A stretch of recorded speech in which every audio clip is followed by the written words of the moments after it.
Zoe and Blaine meet at Scottsdale. Their past, marked by unrequited love and a painful encounter with Blaine's then-girlfriend Madison, resurfaces. Tensions rise as Blaine defends Madison, triggering a raw emotional outburst from Zoe.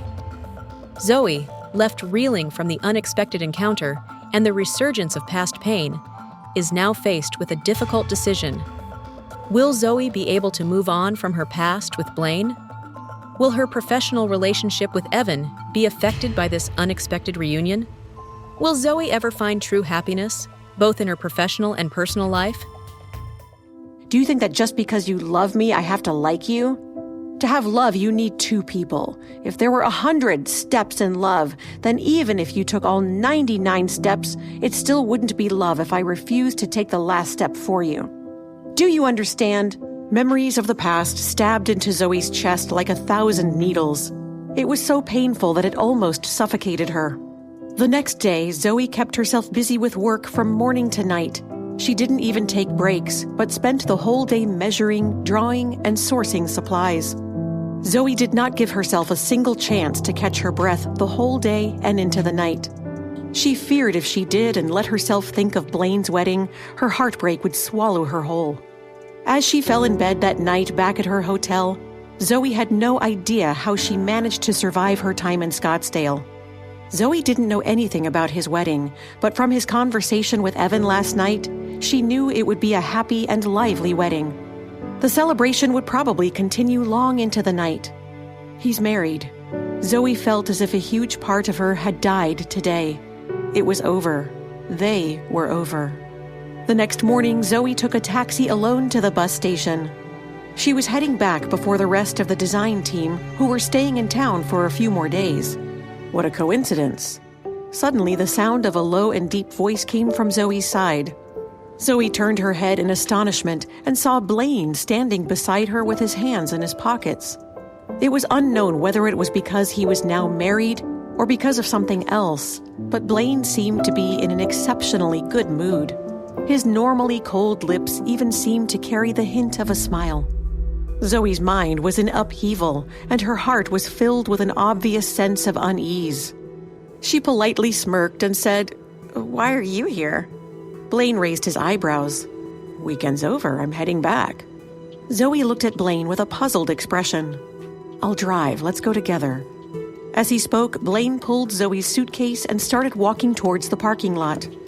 "No need." Zoe hurried to catch up with him. "I haven't had much rest. You can keep me company and make sure I don't fall asleep." Blaine added, "Where's Sophia? Why can't she keep you company? Aren't you going back together?" she asked. She was busy taking care of the aftermath and couldn't leave for a while. Blaine opened the trunk and stuffed her suitcase inside. She rushed over to stop him, but the lid of the trunk was slammed shut and locked by him before she reached his side. "You're not getting in the car?" Blaine raised his eyebrows. Could she not get into the car?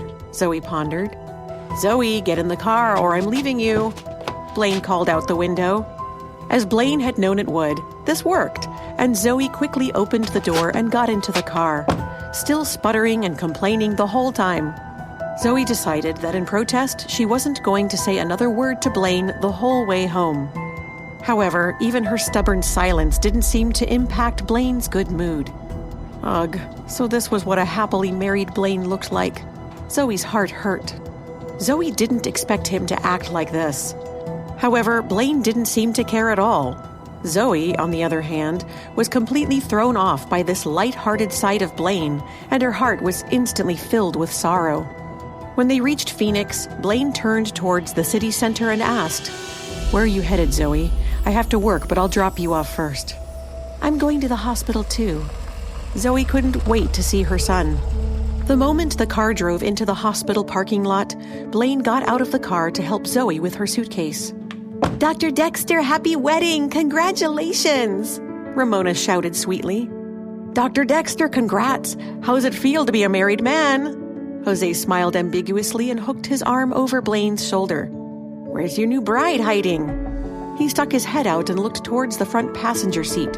"Sophia, hurry up and get out of the car! Why are you being shy?" Jose was speechless when he saw Zoe getting out of the car.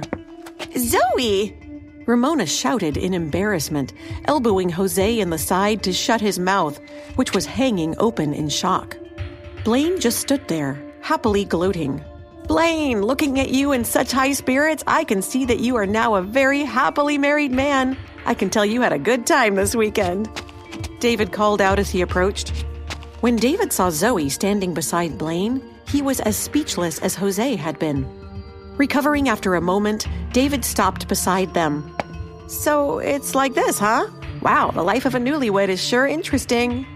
Blaine cocked his mouth in a small smile and asked lightly, If I'm not married, can I still be considered to be living the life of a newlywed? Blaine's words stunned everyone, especially Zoe. All of his coworkers began to bombard Blaine with questions. What do you mean not married? Jose asked, stunned. I'm not married. Blaine answered them with certainty.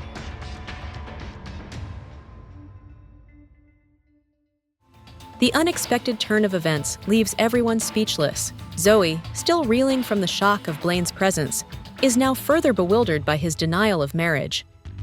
Jose and Ramona, initially congratulating the supposed newlyweds, are now staring in disbelief.